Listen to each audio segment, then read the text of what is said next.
সীমান্তে ক্রমশ উত্তেজনা বাড়ছে পুরো সীমান্তটা জুড়ে। বিশেষ করে এর মধ্যে হচ্ছে দহগ্রাম। আমি দহগ্রামের ছবি আপনাদেরকে দেখাচ্ছি। দহগ্রামের কি অবস্থা তাও আপনাদেরই বলবো। এখন অফিসিয়ালি যেটা কাগজে যেটা বেরোচ্ছে আমি সেটা একটুখানি আপনাদের একটুখানি পড়ে শোনাই, তাহলে খবরটা অনেকটা প্রতিষ্ঠা পাবে। অনুপ্রবেশকারীরা বসে শূন্য রেখায় দিনভর টানা পড়েন, এটা আজও কাগজে বেরিয়েছে। শুধু দহগ্রামটার মধ্যে উল্লেখ নেই কেন আমি জানি না, খবর পাইনি নাকি জুড়তে ভুলে গেছে বা অন্য কোনো কাগজে আছে কিনা আমি তো জানি না। লেখা হচ্ছে অনুপ্রবেশের চেষ্টার অভিযোগ নিয়ে উত্তেজনা ছড়ালো বাংলাদেশ সংলগ্ন কোচবিহার, মেঘরীগঞ্জ, শীতলকুচি ও সিতাই সীমান্তে। শুক্রবার দিনভর বিএসএফ এবং বাংলাদেশ বর্ডার গার্ডের মধ্যে এ নিয়ে চলেছে চাপানোতর অভিযোগ। এদিন সকালে দেখা যায় মেঘরীগঞ্জের পানিসারা সীমান্তে শূন্য রেখায় জিরো পয়েন্টে জনদশেক লোক বসে গিয়েছেন। শীতলকুচি সাঙ্গারবাড়ি সীমান্তে শূন্য রেখাতে 10 থেকে 12 জনের একটি দলকে বসে থাকতে দেখা যায়। বিএসএফ সূত্রে দাবি, সন্দেহভাজনে বাংলাদেশের জোর করে ভারতে প্রবেশের চেষ্টা করলে তা আটকে দেওয়া হয়। বিজিবি তাদের ফেরত না নিতে চাইলে উত্তেজনা তৈরি হয়। বিএসএফ এর আধিকারিক বলেছেন, অনুপ্রবেশ রুখতে সব রকম ব্যবস্থা নেওয়া হচ্ছে। কোচবিহার পুলিশও জানায় বিষয়টি বিএসএফ দেখছে। বিএসএফ সূত্রে জানা গিয়েছে, শীতলকুচি ব্লকের খালিশামারি গ্রাম পঞ্চায়েতের বাংলাদেশ সীমান্ত ও বিএসএফ বর্ডার গার্ডের মধ্যে উত্তেজনা তৈরি হয়েছে। অভিযোগ, শীতলকুচি সাঙ্গারবাড়ি সীমান্তে শূন্যরেখাত 10-12 জনের মতো মানুষ বসে রয়েছেন। স্থানীয় বাসিন্দা তপন বর্মনের কথায়, এদিন হঠাৎ 10-12 জন সন্দেহভাজন অনুপ্রবেশকারীকে বাংলাদেশ থেকে ভারতে ঢোকানোর চেষ্টা করা হয়। সেই সময় বিএসএফ তাদের সীমান্তে আটকে দেয়। অভিযোগ, এই সময় বিজিবির পক্ষ থেকে ওই অনুপ্রবেশকারীদের ভারতে ফিরিয়ে নেওয়ার জন্য মাইক যুগের প্রচার করা হয়। বিএসএফ সাফ জানিয়ে দেয় তা সম্ভব নয়। এদিন দিনহাটার সিতাই ব্লকের চামটা সীমান্তে শূন্য রেখাতেও জনাপাচক মানুষ বসছিলেন। সীমান্তে নজরদারি বাড়িয়েছে বিএসএফ। পশ্চিমবঙ্গে আটক কেন্দ্রগুলি থেকে বাংলাদেশে ফেরত পাঠানোর ঘটনা ঘিরে বাংলাদেশ এবং ভারতের সীমান্তরক্ষী বাহিনীর চাপানোতর শুরু হয়েছে। এই আবহে আগামী 8 থেকে 11 জুন দিল্লিতে বার্ষিক বৈঠকে বসতে চলেছে বিজিবি এবং বিএসএফ শীর্ষ নেতৃত্ব। সূত্রের মতে, রুটিন বিষয় ছাড়াও বৈঠকের অন্যতম আলোচনার বিষয় এদেশে ধৃত অবৈধভাবে বসবাসকারী বাংলাদেশিদের পুশব্যাক বা তাদের যাতে বিজিবি ফিরিয়ে নেয় তা নিশ্চিত করা, সীমান্ত দিয়ে মাদক ও মানব পাচার রোধ, জাল টাকা, অস্ত্র, গরু পাচার ইত্যাদি বিষয়েও আলোচনা হওয়ার কথা। এই যে মিটিংটা হবে, মিটিংটা হওয়া পর্যন্ত একটু অপেক্ষা করা হবে। সব থেকে বড় ঘটনা ঘটেছে দহগ্রাম অঞ্চলটা। দহগ্রামে আপনি যদি এই ম্যাপটা দেখেন, এই ম্যাপটাতে আপনার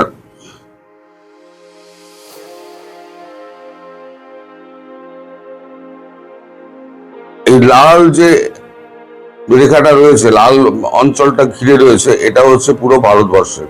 ছিটমহল যখন আদান প্রদান হয়, এই দহগ্রামটাই বাকি রয়ে গেছিল কোনো একটা রাজনৈতিক কারণে। এই একটাই ছিটমহল বাকি আছে, সেটা বাংলাদেশের মধ্যে ভারতের রয়েছে। এখানে গোটা 10 বোধহয় গ্রাম রয়েছে, তার মধ্যে হিন্দুর সংখ্যা কম, মুসলিমের সংখ্যা বেশি। তো এই অঞ্চলটা ঢোকার জন্য 3 বিঘা করিডোর বলে একটা জায়গা ভারত ছেড়ে রেখে দিয়েছে বাংলাদেশের বিজিবিকে ঢোকার জন্য এবং বাংলাদেশের অন্যান্য মানুষকে ঢোকার জন্য বিভিন্ন কাজে 3 বিঘা করিডোরকে ছেড়ে রেখে দিয়েছে। এই 3 বিঘা করিডোরে এইখানে কাঁটাতার বেড়া এবং দহগ্রাম, এই লাল অঞ্চলটা দেখছেন, এই লাল অঞ্চলটার সীমান্তে এই কাঁটাতারের বেড়া দেওয়া নিয়ে কাল থেকে প্রচুর গন্ডগোল চলছে। পরশু রাত থেকে চলছে। গতকাল সকালবেলা এই উত্তেজনা বাড়ে। এখন বিজিবি কি করেছে, বিজিবি ওখানে টেন্স করে ওখানে বালির বস্তা দিয়ে বন্দুকের নল লাগিয়ে বসে আছে। এবার যখনই ওখানে খুঁটি পুঁততে যাচ্ছে তখনই ওপার থেকে হুঙ্কার মারছে, এবার এখানে এলে গুলি চালাবো, মাইকিং বলছে। বিএসএফ কোনো কথা শোনেনি, বিএসএফ তো লাগিয়ে যাচ্ছে, শ্রমিকদের বলেছে লাগিয়ে যাও। একবার দুজন সৈনিক, বোধহয় বিজিবির 2 জন সৈনিক, যা শোনা কথা, উঠে দাঁড়িয়ে বন্দুক তাক করে। যেই বন্দুক তাক করেছে তখন বিএসএফ এর 7-8 জন জওয়ান সোজা একেবারে AK-47 ধরে বলেছে প্রথমে পায়ে গুলি করব, তারপর বুকে গুলি করব, একটা গুলি ছুড়ে দেয় বলে ওপরে শূন্য ফায়ার করেছে। শূন্য ফায়ার করার পর তারা যারা ওই ট্রেঞ্চের মধ্যে ছিল তারা বসে পড়ে। এই নিয়ে উত্তেজনা আরো বাড়ে। কথা হচ্ছে যে ওই দহগ্রাম সীমান্ত যেটা ভারতের আছে বাংলাদেশ সীমান্ত ঘিরে, এই দহগ্রামে কাঁটাতারের বেড়া বসাতে দেবে না। আর যদি 3 বিঘা করিডোর যদি আটকে দেয় তাহলে বাংলাদেশের বিজিবি ওই অঞ্চলে ঢোকা কিন্তু পুরো বন্ধ হয়ে যাবে। ওই 3 বিঘা করিডোরটা কিন্তু ভারতের সঙ্গে যুক্ত হয়ে গেছে, তার মানে ভারত পুরোপুরি অ্যাক্সেস পেয়ে যাবে। এখন আলোচনা চলছে ওই যে 8 থেকে 11 দেখবেন, ওই 8 থেকে 11-র মধ্যে এই আলোচনাটাও দহগ্রামটাও নিশ্চয়ই ঢুকবে। কারণ অমিত শাহ পরিষ্কার বিএসএফ ডিজিকে বলে দিয়েছেন যা করতে হয় করুন, দরকার হলে কড়া ব্যবস্থা নিন। তার মানে গোলাগুলি চললে গোলাগুলি চলবে। আমি মাঝে মাঝে বলি না, যদি একটা স্ফুলিঙ্গ যদি বারুদের স্তূপে পড়ে, আমি বহুবার বলেছি, তাহলে পরে কিন্তু একটা ব্যাপক সংঘর্ষের সৃষ্টি হবে। এখন ভারত চায় না কোনো মতেই গুলি একটা চলুক। গুলি যদি চলে তাহলে জানবেন সেটা কিন্তু বছর খানেক ধরে চলবে, 1 মাস 2 মাস বা 2 দিন হবে না। কারণ ব্যাকআপ দেওয়ার জন্য, বাংলাদেশকে ব্যাকআপ দেওয়ার জন্য আমেরিকা দূর থেকে হলেও টার্কিকে দিয়ে সাহায্য করবে, পাকিস্তানকে দিয়ে সাহায্য করবে। আর ইতিমধ্যে পুতিন ফোন করেছিলেন নরেন্দ্র মোদীকে।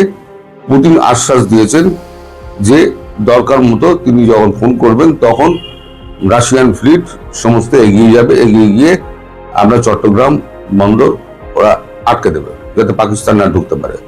আর ভারত রওনা হবে সোজা একেবারে করাচির দিকে। তাহলে হলো কি, আস্তে আস্তে আবহাওয়া উত্তপ্ত হচ্ছে।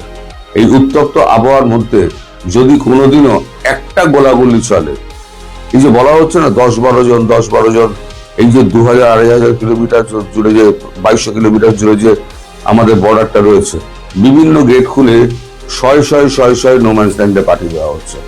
আর বিজিবি প্রবলেমটা হচ্ছে বিজিবির লোক সংখ্যা কম, 5 কিলোমিটার অন্তর অন্তর পোস্ট আছে। এক পোস্ট থেকে আরেক পোস্টে যেতে গেলে 3-4 জন বিজিবি হাঁটতে হাঁটতে যাচ্ছে, তার পেছনে সঙ্গে নিচ্ছে স্থানীয় লোকেদের। 4-6 জন লোকে কাঁধে পতাকা তুলে নিয়ে বিজিবি পেছনে পেছনে হাঁটছে। এই হচ্ছে বিজিবির মানে আসল শক্তি। আর বিএসএফ পুরোটা ঘিরে রেখে দিয়েছে।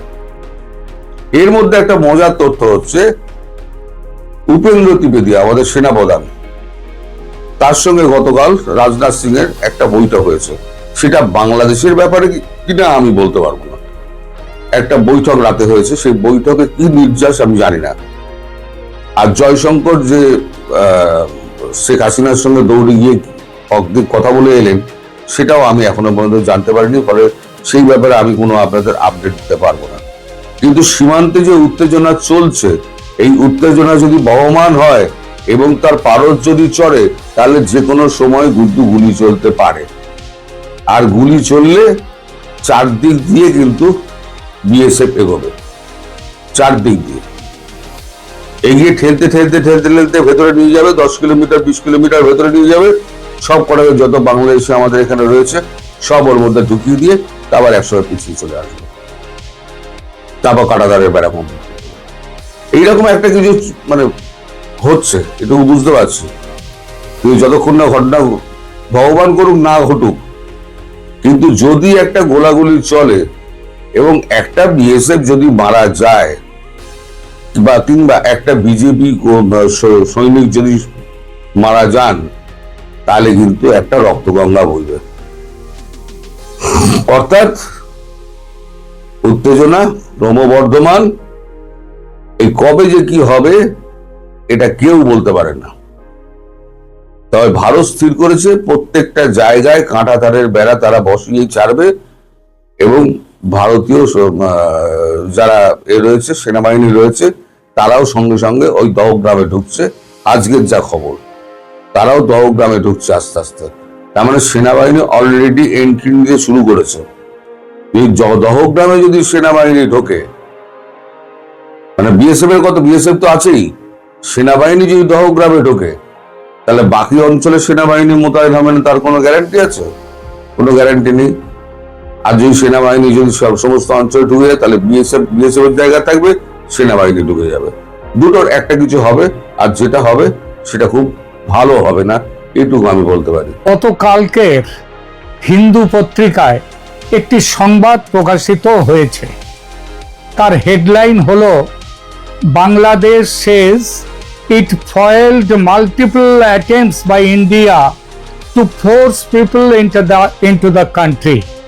তার মানেটা হলো বাংলাদেশ বলেছে যে গতকাল ভারত থেকে, গত কিছুদিন ধরে ভারত থেকে যে বহু চেষ্টা করা হয়েছে লোকজনকে বাংলাদেশে ঢুকিয়ে দেওয়ার, সেই চেষ্টা তারা প্রতিহত করেছে। এইটা হচ্ছে হিন্দু পত্রিকার হেডলাইন।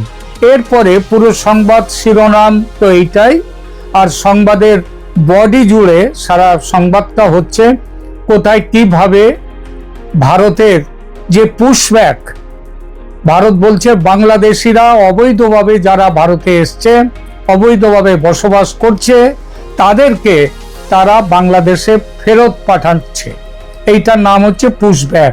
সেই পুশব্যাক সংক্রান্ত যে খবরটা, সেইটা হচ্ছে পুরো খবর জুড়ে হিন্দু পত্রিকায়, ভারতের সমস্ত পত্রিকায় এইটাই হচ্ছে এখনকার একটা বড় খবর। বুঝতেই পারছেন, ভারত থেকে অবৈধভাবে বসবাসকারী বাংলাদেশিদের পুশব্যাক করে দেশে ফেরত পাঠানো এবং এই নিয়ে যে পরিস্থিতি উদ্ভব হয়েছে, সেই পুরো পরিস্থিতির আলোচনা করা এবং কিভাবে এই পরিস্থিতি থেকে মুক্তি পাওয়া যায় সেইটা নিয়েই এখনকার এই প্রতিবেদন।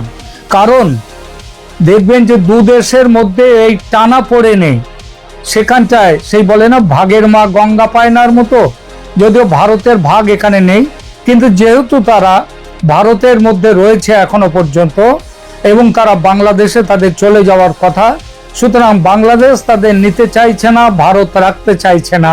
এটা অনেকটা সেই ভাগের মা গঙ্গা পায় না সেই রকম। ভারত বাংলাদেশ সীমান্ত, বিশেষ করে পশ্চিমবঙ্গ বাংলাদেশ সীমান্ত এখন রীতিমতো সরগরম এই পুশব্যাক নিয়ে। রাজ্যের নতুন বিজেপি সরকার একেবারে যুদ্ধকালীন পরিস্থিতির মতো গুরুত্ব দিয়ে অবৈধভাবে রাজ্যে এসে বসবাসকারী বাংলাদেশি মুসলমানদের তাদের নিজেদের দেশে ফেরত পাঠাতে বদ্ধপরিকর। আদালতের নির্দেশ মোতাবেক ডিপোর্টেশন বা ফেরত পাঠানো সেটা নয়, কিংবা অসমে যেমন আছে ট্রাইব্যুনাল, সেই ট্রাইব্যুনাল মোতাবেক সেটাও নয়। এটা হচ্ছে পশ্চিমবঙ্গের সরকার এবং তারা ভারত সরকারের নির্দেশে বর্তমানে যে নীতি নিয়েছে, তার নাম হচ্ছে detect, delete and deport, 3Ds। Bangladeshi মুসলমান অবৈধভাবে এসে রয়েছে, তাদের খুঁজে বার করো, ডিটেক্ট, তাদের নাম মুছে দাও এদেশের সমস্ত রকম জায়গা থেকে, এটা হচ্ছে ডিলিট, অ্যান্ড ডিপোর্ট, তাদেরকে পাঠিয়ে দাও ভারতের সীমান্ত প্রহরী বিএসএফ এর জিম্মায়। বিএসএফ তাদের তো রেখে দেবে না, বিএসএফ তাদের নিয়ে কি করবে? তারা তাদের বাংলাদেশি কাউন্টার পার্ট বিজিবির সঙ্গে, মানে বর্ডার গার্ড বাংলাদেশ, তাদের সঙ্গে কথা বলবে ভারতের বর্ডার সিকিউরিটি ফোর্স বা বিএসএফ। কাগজপত্র দেয়া নেওয়া করবে, বিএসএফ বলে দেবে, বুঝিয়ে দেবে যে এরা বাংলাদেশের লোক, এই দেখুন এদের কাগজপত্র, তারপরে তুলে দেবে বর্ডার গার্ড বাংলাদেশের হাতে। পদ্ধতিটা পরিষ্কার। কিন্তু মুশকিল হলো বিজিবি এই বাংলাদেশিদের নিতে চাইছে না। তারা একের পর এক ফ্যাকড়া তুলছে, ফ্যাকড়া তুলে বিষয়গুলোকে জিয়ে রাখছে, উত্তর দিচ্ছে না ভারতের কথায়। একটু দেখে নিই এই ফ্যাকড়াগুলো কিরকম। দেখুন, এইটা দেখাবার জন্য আপনাদেরকে একটা ছোট্ট ভিডিও ক্লিপ আপনাদের দেখাচ্ছি। यहाँ पे अभी कितने दिन में आपको पूछ किया, यहाँ कौन भगा रहा था? अभी कहाँ पे थे आप? He never come to Bangladesh. He already born in India, and his father is Indian citizenship. if they have any He's, kind of he's Indian documents, citizenship. will Maybe his mother, maybe Bangladeshi, but they both four are Indian citizenship. will decide this thing. Just saying by them, it's not going to be proved until or unless there will be any kind of document. Proof our in front of. He already acknowledged. He born in India Yes. and he never come to Bangladesh. ये तो And कौन सा बोल रहे थे कि तुम ये कहाँ से? তুমি এখন কোথা থেকে আসছো বলো? Verify their না না identities, করো। না? তুমি ইন্ডিয়াতে কতদিন আগে অ্যারেস্ট হয়েছো বলো? কতদিন আগে? এক সপ্তাহ আগে ইন্ডিয়াতে অ্যারেস্ট হয়েছো। তারপরে এখানে আসছো কতদিন হলো? এখানে কখন আসছো? আচ্ছা হ্যাঁ, তুমি রাইট মেনে নিলাম। তুমি ইন্ডিয়াতে ছিলা, ইন্ডিয়া থেকে এক সপ্তাহ আগে অ্যারেস্ট হয়েছো। অ্যারেস্ট হয়ে এখানে আসছো, ইন্ডিয়া থেকে তোমাকে এখানে নিয়ে আসছে কোন দিন? কোন দিন? Matter ये है, देखो मुनीष, গতকালকে আসছো? কোথা থেকে আসছো? ইন্ডিয়া থেকে না বাংলাদেশ থেকে? the whole কোন জায়গা থেকে? issue is about the identity. Indian কোন প্রদেশ থেকে আসছো?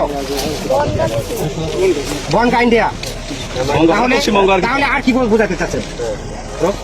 সে ইন্ডিয়াতে অ্যারেস্ট হয়েছে এক সপ্তাহ আগে, সে গতকালকে আসছে। তাহলে কিভাবে why you are pushing? Main issue is about their identity. They are Bangladeshi nationals. First thing, next, I second. guess they are Bangladeshi nationals. Second But thing, there are listen to legal me. way. But there are legal way. Listen to me. You are showing our reward. You are trying to No, push no, in no. Bangladesh. He had not tried or But proposed they that. already acknowledged. Will not go for this. কি দেখলেন এই video ক্লিপে? একটি পরিবার ভারত বাংলাদেশ সীমান্তের no man's land এলাকায় আগাছার জঙ্গলের মধ্যে বসে আছে। তাদের একদিকে ভারতের বিএসএফ এর জওয়ান, আর একদিকে বিজিবি রক্ষীরা। বিএসএফ এর জওয়ানরা বাংলা জানে না, কম কথা বলছে। বাংলাদেশি রক্ষীর মাতৃভাষা বাংলা, সে নিজের কথা পরিবারটির মুখে বসিয়েও দিচ্ছে। সে বলছে যে পুরুষটি বাংলাদেশি, ভারতে এসেছিল, ভারতের একটি মেয়েকে বিয়ে করেছে, তাদের বাচ্চা হয়েছে, সেই স্ত্রী ও বাচ্চা তো ভারতীয়, তাহলে বাংলাদেশ তাদের নেবে কেন? কিন্তু একথা বলছে না সে সেই বাংলাদেশি পুরুষকে নেবে কিনা, সেটা কিন্তু বলছে না। কথাবার্তা শুনে বোঝা যাচ্ছে দু দেশের মধ্যে এই পরিবারের কাগজপত্র বিনিময় হয়নি, অথবা হয়ে থাকলেও কোনো ফয়সালা হয়নি। তারই মধ্যে বিএসএফ সম্ভবত তাদের কাঁটা তারের বেড়া পার করে নোম্যান্স ল্যান্ডে পাঠিয়ে দিয়েছে, সম্ভবত রাতের অন্ধকারে। আর বেচারারা সেই থেকে আগাছার জঙ্গলে বসে আছে। আবার এটাও হতে পারে যেমন ভাবে চুপি চুপি বর্ডার ডিঙিয়ে একসময় ভারতে ঢুকেছিল তারা, তেমনি এখন চুপি চুপি সীমান্ত পেরিয়ে ফিরে যেতে চাইছে, পারেনি, ধরা পড়ে গেছে বিজিবির হাতে। আর বিজিবি তাদের এনে রেখেছে নোম্যান্স ল্যান্ডে। এটা হতে পারে। যেটাই হোক, ভারত বাংলাদেশ দুদিকে প্রত্যাখ্যাত হয়ে ছোট ছোট বাচ্চা নিয়ে পরিবারটি বসে আছে আগাছার জঙ্গলের মধ্যে। খাদ্য নেই, পানীয় নেই, গরমকাল, সাপের প্রাবল্য এ সময় বেশি, যে কোনো মুহূর্তে সাপের কামড় খেতে পারে ওই জল জঙ্গলের মধ্যে। ঝড় বৃষ্টি এলে মাথা গোঁজার জায়গা নেই, ওখানেও বসে ভিজতে হবে তাদের। এবং কোন দিকে তারা যাবে, কোন দেশে তারা যাবে, তার কোনো ঠিক ঠিকানা নেই। ভাগ্যিস পশ্চিমবঙ্গের রাজনৈতিক দলগুলো এবং মিডিয়া ব্যারনদের, ওই আনন্দবাজার অ্যান্ড কোম্পানি, তাদের সেকুলারিজমের বেগ এখন অনেকটা স্তীমিত, কমে গেছে। তার উপর কেন্দ্র রাজ্য দু জায়গাতে বিজেপি সরকার, তাই রাজপথে মানবতার এহেন দুরবস্থা দেখেও কলকাতায় কিংবা বাংলাদেশে, পশ্চিমবঙ্গে কোথাও কোনো মিছিল মিটিং নেই।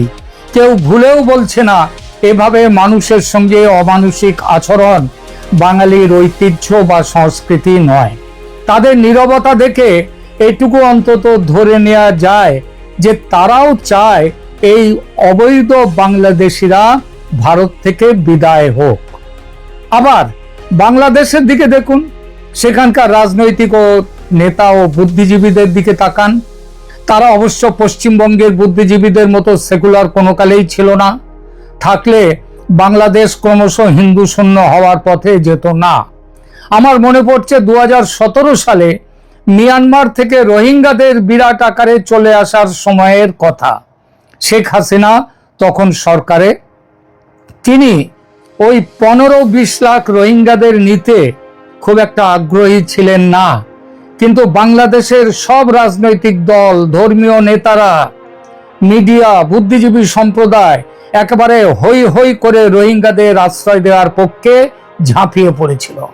বলেছিল আমরা মুসলমান, ওরাও মুসলমান, আমরা ভাই ভাই, ভাই ভাইকে না দেখলে কে দেখবে। শেখ হাসিনাকে অগত্যা ছুটে যেতে হয় রোহিঙ্গাদের স্বাগত জানাতে।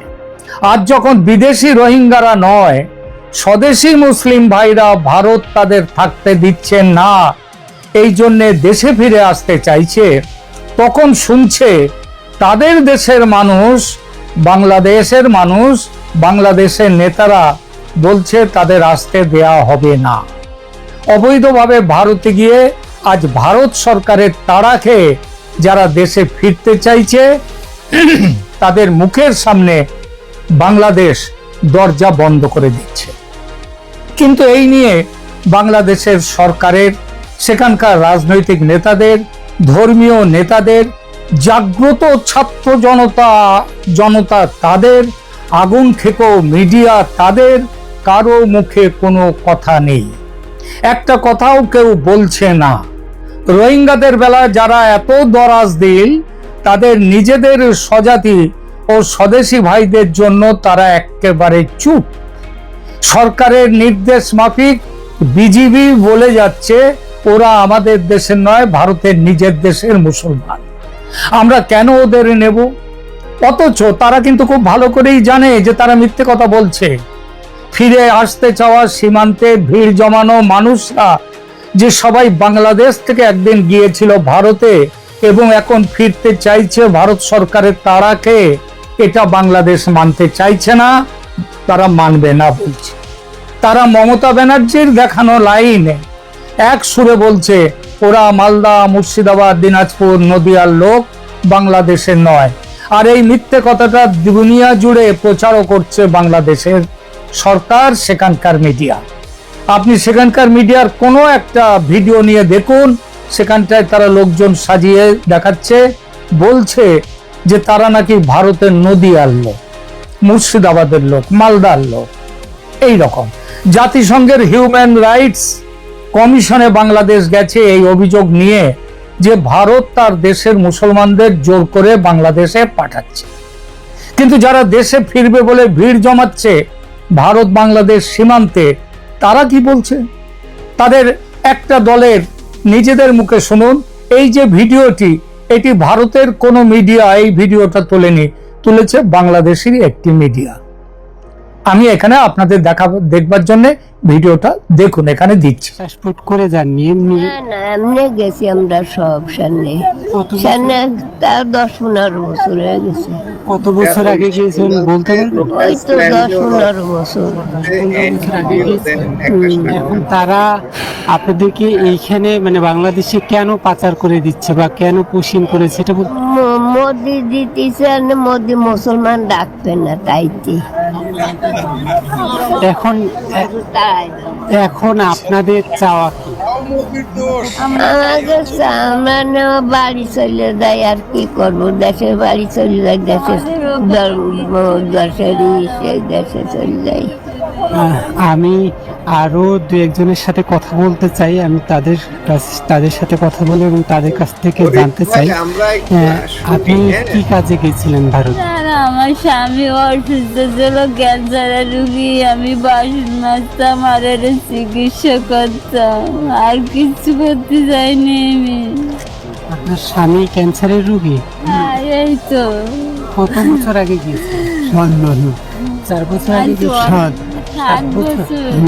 তো 7 বছর আগে গিয়েছিলেন বাংলাদেশের, মানে পাসপোর্ট ভিসা করে গিয়েছিলেন? হ্যাঁ,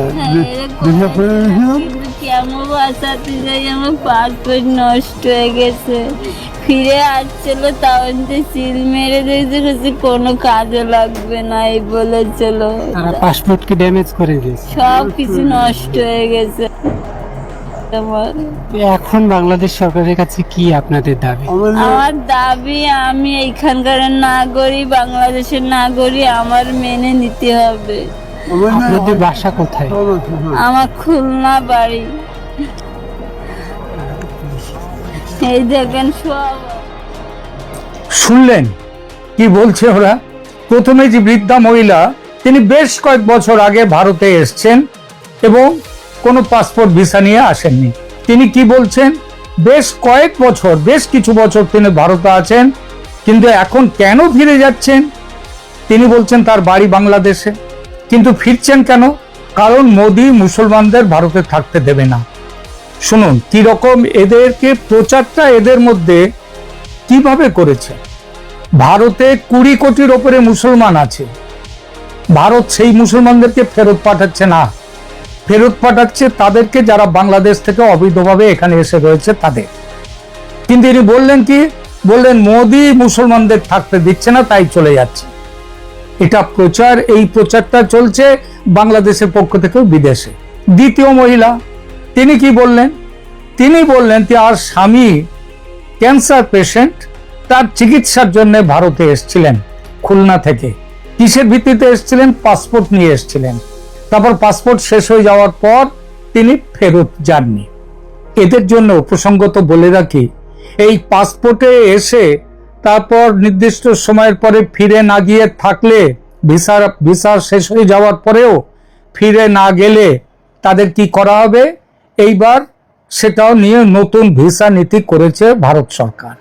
এই কয়েকদিন আগে বোধহয় 1 জুন এই সম্পর্কে সার্কুলার বেরিয়েছে। তো দেখুন ব্যাপারটা হচ্ছে, তিনি কিন্তু এখানে চিকিৎসা করাতে আসেননি। চিকিৎসা করাতে 7 বছর আগে এসে ক্যান্সারের চিকিৎসায় তিনি এখানে রয়েছেন। তার মানে 7 বছর পরেও তাহলে সে, তার স্বামী যার ক্যান্সার পেশেন্ট, সে ভালো ছিল। কোথায় ছিলেন তাহলে? কাজ করছিলেন কোথায়? কাজ করছিলেন ভারতেই। ভারত মানে কোন দেশ? যে দেশ গোমূত্র খায়, যে দেশের লোকরা গোবর খায়। আর সেই গোমূত্র খাওয়া, গোবর খাওয়াদের দেশে গোমাংস খাদকরা এসে তাদের কাছে ছিলেন। তার জন্য কোনো রকম তাদের যে কি বলবো ভালো কৃতজ্ঞতাবোধ সেটা কিন্তু নেই। কিন্তু থাক, সেটা অন্য প্রশ্ন। প্রশ্নটা হচ্ছে এই, তারা বসে রয়েছে। এই যে পরিস্থিতি অত্যন্ত জটিল এবং সংবেদনশীল, এটা যা একই সঙ্গে মানবিক, আইনি এবং ভূ রাজনৈতিক প্রেক্ষাপটে অত্যন্ত উদ্বেগজনক। সীমান্তে আটকে পড়া মানুষদের নিয়ে তৈরি এই সংকট নিরসনে কোনো সহজ সমাধান নেই, কারণ এটি দুদেশের জাতীয় নিরাপত্তা এবং আন্তর্জাতিক আইনের সঙ্গে জড়িত। এই সংকট থেকে উত্তরণের সম্ভাব্য উপায় কি একেবারেই নেই? আছে। আসুন দেখা যাক। উচ্চ পর্যায়ের কূটনৈতিক আলোচনাটা দরকার।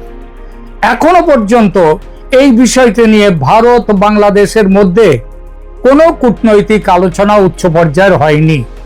যেটা হচ্ছে সেটা ওই বর্ডারে বিজিবি এবং বিএসএফ এদের ফ্ল্যাগ মিটিং মাঝে মাঝে। আর এই 8ই জুন 3 দিন পরেই দিল্লিতে দুদেশের বিজিবি এবং বিএসএফ এর মহাপরিচালকদের একটা মিটিং আছে, সেখানে হতে পারবে। কিন্তু বিজিবি তারা তো সরকারের গৃহীত সিদ্ধান্তকে কার্যে রূপান্তরিত করবে। সরকার যে সিদ্ধান্ত নেবে সেটাই আসল। সরকার যদি বলে আটকে দাও, তারা আটকে দেবে। সরকার যদি বলে না খুলে দাও, তাদের কাগজপত্র চেক করে ভারতে আসতে দাও, তারা চলে যাবে। সুতরাং বিজিবি বিএসএফ এর আলোচনার মধ্যটা বড় ব্যাপার নয়। বড় ব্যাপার হচ্ছে সরকারের মধ্যে উচ্চ পর্যায়ের কূটনৈতিক আলোচনার মাধ্যমেই এগুলো এর সমাধান হতে পারে। সীমান্ত ব্যবস্থাপনা নিয়ে বিজিবি এবং বিএসএফ এর মধ্যে নিয়মিত বৈঠকগুলো এই বিষয়ে কার্যকর ভূমিকা নিতে পারে। উভয় দেশের পররাষ্ট্র মন্ত্রণালয়কে মানবিক দিকটি বিবেচনায় নিয়ে একটি নির্দিষ্ট কর্ম পরিকল্পনা তৈরি করতে হবে। আমি কদিন ধরে বেশ কয়েকটি এপিসোডে বলেছি যে এরাও যেমন সৌদি আরবের দেশগুলোতে যেমন ভারতের লোক যাচ্ছে কাজ করতে, বাংলাদেশের লোক যাচ্ছে কাজ করতে, তেমনি বাংলাদেশের লোক প্রয়োজনে ভারতেও আসতে পারে কাজের জন্য। কিসের ভিত্তিতে? ওয়ার্ক পারমিটের ভিত্তিতে। সেই পারমিটটা নিয়ে ভারত থেকেও বাংলাদেশের লোক যেতে পারে কাজ করবার জন্য, সেটাও ওয়ার্ক পারমিটের ভিত্তিতে। তার জন্য দরকার কি? দুই দেশের সরকারের মধ্যে সমঝোতা, আলাপ আলোচনা। সেটা করলে এই নিরীহ মানুষগুলোর জীবন বিপন্ন হবে না। যেহেতু বিষয়টা একটা বিশাল মানবিক সংকটে রূপ নিচ্ছে, তাই জাতিসংঘ, শরণার্থী বিষয়ক সংস্থা এবং রেড ক্রসের মতো আন্তর্জাতিক সংস্থাগুলোর মধ্যস্থতায় একটা স্থায়ী সমাধান খোঁজা প্রয়োজন। আন্তর্জাতিক আইন অনুযায়ী কোনো রাষ্ট্রই যেমন বিপুল পরিমাণ অনুপ্রবেশকারীকে রাখতে পারে না, সেটা অর্থনৈতিক, রাজনৈতিক ও নিরাপত্তাজনিত কারণে যেমন বিপজ্জনক, তেমনি নাগরিকদের পরিচয় নিশ্চিত না হওয়া পর্যন্ত তাদের জোরপূর্বক অন্য রাষ্ট্রে ঠেলে দেওয়াও যায় না। আবার এই পরিচয় নিশ্চিতকরণের কাজটা যদি আজে বাজে কারণ দেখিয়ে অনির্দিষ্টকাল আটকে রাখা হয়, সেটাও কখনোই মেনে নেওয়া যায় না। বাংলাদেশ কিন্তু এটাই করছে। ভারত সরকারের পক্ষ থেকে বলা হয়েছে 2560 জন সম্ভবত, এই এত সংখ্যক মানুষের একটা তালিকা তারা বাংলাদেশে পাঠিয়ে তাদেরকে ফেরত নিয়ে যাওয়ার জন্য বলেছিল, তাদের জাতীয়তা নিশ্চিত করার কথা বলেছিল। 5 বছর হয়ে গেছে, এখনো পর্যন্ত তার কোনো রকম উত্তর নেই। বাংলাদেশ স্রেফ চেপে বসে আছে এবং বাংলাদেশ এটা এক নাগাড়ে করেও যাচ্ছে। ভারত খুব স্বাভাবিকভাবে এটা মানতে পারে না, মানছে না। এই জন্যই জোর করে পুশব্যাকের রাস্তায় হাঁটতে বাধ্য হচ্ছে ভারত। উপায় তাহলে কি? দুই দেশের সরকারের উচ্চ নেতৃত্বকে এক জায়গায় বসতে হবে। ওই বিজিবি আর বিএসএফ বসে কোনো কিছু সিদ্ধান্ত হতে পারে না। তার কারণ বিজিবি নিয়ন্ত্রিত তার দেশের সরকারের দ্বারা, তাদের সিদ্ধান্তের দ্বারা, বিএসএফ তারা তাদের দেশের সরকারের সিদ্ধান্তকে মেনে চলবে। যারা কাঁটাতারের ওপারে আটকে আছেন তাদের জাতীয়তা নিশ্চিত করা সবচেয়ে জরুরি। যদি তারা সত্যি বাংলাদেশের নাগরিক হন তবে তাদের ফিরিয়ে নেওয়ার আইনি বাধ্যকতা বাংলাদেশের। এক্ষেত্রে উভয় দেশের যৌথ তদন্ত দল গঠন করা যেতে পারে। আলাদাভাবে যারা আটকে পড়া ব্যক্তিদের নথিপত্র যাচাই করবে, একটা নির্দিষ্ট টাইম লাইনের মধ্যে 5 দিন, 7 দিন, 10 দিন, 15 দিন। আজকাল টেলিফোন হয়ে গেছে। কেউ বলল তার বাড়ি খুলনা জেলার ঘলঘলিয়া গ্রামে, দেবহাটা থানার ঘলঘলিয়া গ্রামে, এখন ওটা সাতক্ষীরা জেলা অবশ্য। সেই গ্রামে আমার বাড়ি ছিল একদা, ওই ঘলঘলিয়া গ্রামে। তো যাই হোক, বললো সেখানে তার বাড়ি। সেখানে তো মুহূর্তের মধ্যে ফোন করে বলে জিজ্ঞেস করে নেওয়া যায় যে সেখানে তার বাড়ি কিনা। সুতরাং যদি চায়, সদিচ্ছা যদি থাকে, 1 দিনের মধ্যে, 2 দিনের মধ্যে, খুব বেশি হলে 3 দিনের মধ্যে তাদের নথিপত্র যাচাই করে ফেলা যায়। অনন্তকাল ঝুলিয়ে রাখা যাবে না। দ্বিতীয়ত, যদি তারা বৈধ নাগরিক হন তবে যথাযথ আইনি প্রক্রিয়ায় তাদের পুনর্বাসনের ব্যবস্থা করতে হবে। প্রয়োজনে পুনর্বাসনের ব্যাপারে আন্তর্জাতিক সাহায্যের ব্যবস্থা করতে হবে।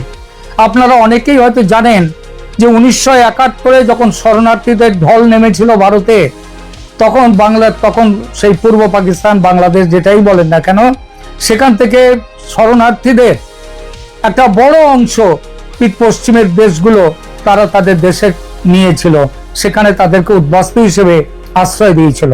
এখানেও সেরকম ভাবে নিতে পারে। রোহিঙ্গাদেরকে যেভাবে বাংলাদেশ নিয়েছে, পৃথিবীর অন্য কয়েকটা দেশও কিছু কিছু রোহিঙ্গাদের নিয়েছে। রোহিঙ্গাদের পাসপোর্ট দেওয়া হয়েছে। মোহাম্মদ ইউনূস 1 লক্ষ পাসপোর্ট দিয়ে গেছেন রোহিঙ্গাদের, তারা বিভিন্ন দেশে ছড়িয়ে পড়ছেন। তো এইভাবে ভারত থেকে যারা ফেরত যাবেন, প্রয়োজনে তাদের সাহায্যের জন্য বিশ্ব সংস্থাকে, এই বিভিন্ন সংস্থাকে এগিয়ে আসতে হবে। বর্ষাকালের আগে পরিস্থিতি ভয়াবহ হওয়ার সম্ভাবনা। তাই অবিলম্বে আন্তর্জাতিক নিয়ম মেনে একটি হিউম্যানিটেরিয়ান করিডোর বা মানবিক সহায়তার ব্যবস্থা করাও প্রয়োজন। তাদেরকে এই নোম্যান্স ল্যান্ডের ওই আগাছার জঙ্গলের মধ্যে তাদেরকে না রেখে তাদেরকে প্রয়োজনে বাংলাদেশের ভেতরে করিডোর করে নিয়ে গিয়ে রাখা হোক সেখানে, এবং তাদেরকে মানবিক সহায়তা দেয়া হোক। যতক্ষণ পর্যন্ত কূটনৈতিক সিদ্ধান্ত না হচ্ছে তাদের ব্যাপারে চূড়ান্ত, ততক্ষণ ওই সব মানুষের জন্য খাবার, চিকিৎসা এবং অস্থায়ী আশ্রয়ের ব্যবস্থা করা জরুরি, যাতে তারা প্রতিকূল আবহাওয়ায় প্রাণ না হারায়। ওই বাঘের, এই সাপের কামড়ে কিংবা অসুখে বিসুখে যাতে তাদের প্রাণ না যায়। এরপরে ভূ রাজনৈতিক সচেতনতা বৃদ্ধি করতে হবে। এটা আপাতত যারা আছে, কিন্তু দীর্ঘমেয়াদী সমাধানের জন্য ভারত ও বাংলাদেশের মধ্যে সীমান্ত নিরাপত্তা কড়া করতে হবে। ভারত যে কাঁটাতারের বেড়া দিচ্ছে তা অত্যন্ত জরুরি এবং সেটা দেয়া তাদের সম্পন্ন করতে হবে খুব তাড়াতাড়ি।